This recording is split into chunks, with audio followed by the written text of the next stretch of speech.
Hello everybody and welcome back to another little sip of Vino Mexico. In this episode we're going to be looking in a little more depth in some of the other wine regions here in Mexico. So far we've been looking pretty much exclusively at the Valle de Guadalupe in the Baja California. This is also in part a response to some of the comments that arose in terms of Mexico's suitability for wine growing, to which we say you've been misinformed. So far the general conception or the general perception of Mexico is that it's desert, is that it's nothing but mountains, is that it's nothing but just wasteland and big cities. Okay, no, that's basically not true. And we'll be showing you some maps of the biodiversity and the habitats that you can find down here in Mexico. Before we take a look at more information of the wine regions, we're going to show you some examples that we will be looking at in more depth in other little sip episodes. So we have, the first here is Entre Viñas, which is from Aguacalientes. We have Terra Dentro, which is from Zacatecas. We have the Cuña de Tierra, which is from Hidalgo. We have Hacienda de Letras, which is also from Aguacalientes. And we have San Juanito, that is from Queretaro. There are many sources available, either on the internet or in traditional information, which states that Mexico is one of the most biodiverse countries within the world. It constitutes only 1% of the Earth's land surface, yet contains 10% of the world's biodiversity.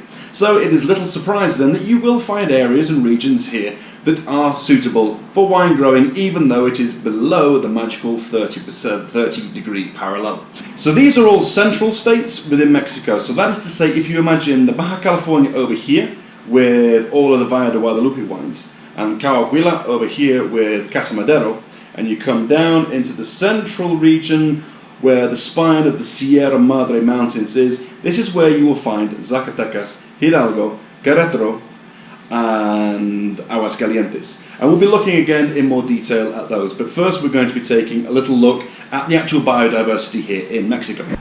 Okay guys, so here you can see a standard elevation map of Mexico. Up here is the Baja California and Ensenada and the Valle de Guadalupe. Coahuila is over here.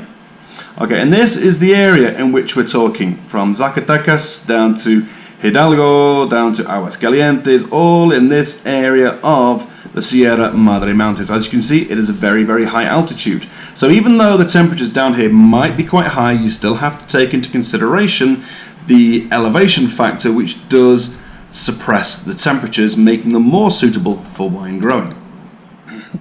Okay, so this is the second map that we have to look at. Now here we are in Guadalajara, and we are looking at this area here, which is Zacatecas, Querétaro, Hidalgo, and Aguascalientes. Now down here we are in a temperate area.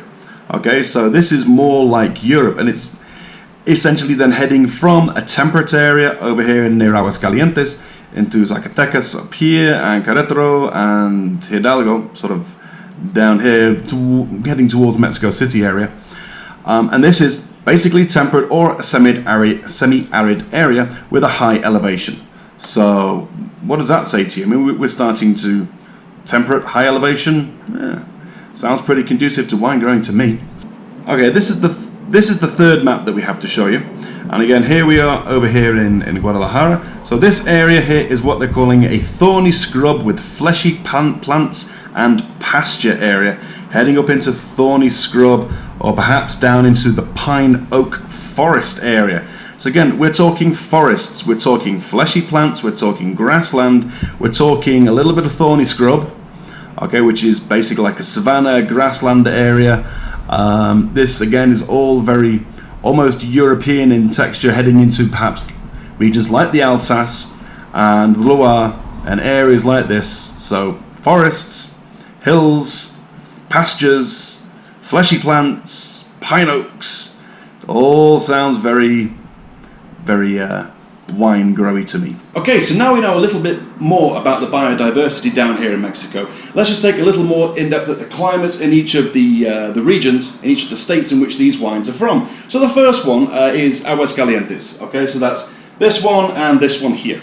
Okay, this is a state and an area which gets 6 cool months of weather each year, which is between 10 and 20 degrees Celsius or 50 and 68 degrees Fahrenheit. Now, on average, this is an area where the average temperature ranges from 15 to 25 degrees Celsius, with possible highs in this time of year, which is in May, which is the hot time here, of 31 degrees, and then lows down in the winter to about 4 degrees. However, it's still in that middle zone. In terms of precipitation, we're talking about 84 millimeters during the rainy season, which runs from June, July, August, and then tailing off into September, up to 80, and in some areas maybe up to 100 millimeters during that month. So that's a lot of rain during perhaps the harvest time. Now, I'm not too sure how that affects harvest yields, but it'll be interesting to see. It's interesting to note that none of the areas that we're talking about have any freezing months. Now, obviously, at the moment, this is a big problem in France because they've just been hit with a massive frost, which, according to reports, has decimated up to 50% of this year's harvest. This is not good for France. We don't have freezing months here. Okay, into the second one, which is Zacatecas, which is this one right here. This is an area where its average temperatures range from 13 to 22 degrees. That is the high. Its lows range from 6 to 13 degrees. On average, in this time of year heading into the rainy season, we're talking about 100 millimeters of precipitation during the month and an average of 7 to 9 hours of sunshine per day. So again, this is a very not extreme area. We're not talking blazing hot suns and desert sands. No, it's all very temperate. Again, into Hidalgo. Again, we are talking average temperatures between 15 and 20 degrees, with highs during the month of May up to 30 degrees. But then it gradually, pretty quickly cools off after that, back to the normal temperature range. Again, the precipitation in this area is roughly about the same throughout this entire central belt. During the rainy season, you will get high levels of precipitation, up to 80, 100, over 100 millimeters during that month. Okay, so and finally, if we look at Queretaro, we are looking at an area which has 7 cool months per year, which is between 10 and 20 degrees, which is 50 degrees Fahrenheit to 68 degrees Fahrenheit, and 5 warm months a year, which is between 20 and 30 degrees. Okay, so let's put all of this into context. Here we have a lot of areas which range between the mid-teens to the mid-20s, and people say this is not an area conducive for wine growing. Okay, what are the average temperatures in Bordeaux, the greatest wine, it's the greatest wine producing region in the world, let's be honest.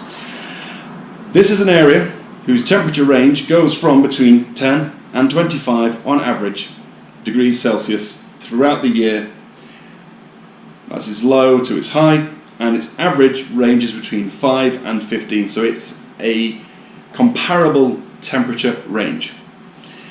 Its precipitation is pretty standard. Actually, Bordeaux gets more rain than these areas, steady throughout the year, and then perhaps that is the difference in the growing periods, because irrigation during the dry months may become necessary.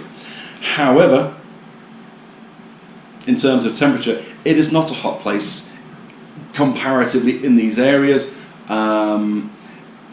It is perhaps more suited to the Spanish and Italian varieties, but then even this is why they are able to, for example, this one, the Tierra Dentro from Zacatecas, okay? This is 100% Merlot. We'll be looking more in detail at this. But Merlot is a French grape.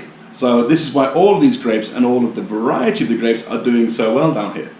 So, okay, thank you very much for joining this. Just to give you a little more information about Mexico, its biodiversity, and the reason why it's such an unlikely place, but we still managed to grow wine here because it's actually not that unlikely. The diversity down here allows us to produce all of these great wines, which we will be looking at in more depth in another little sip.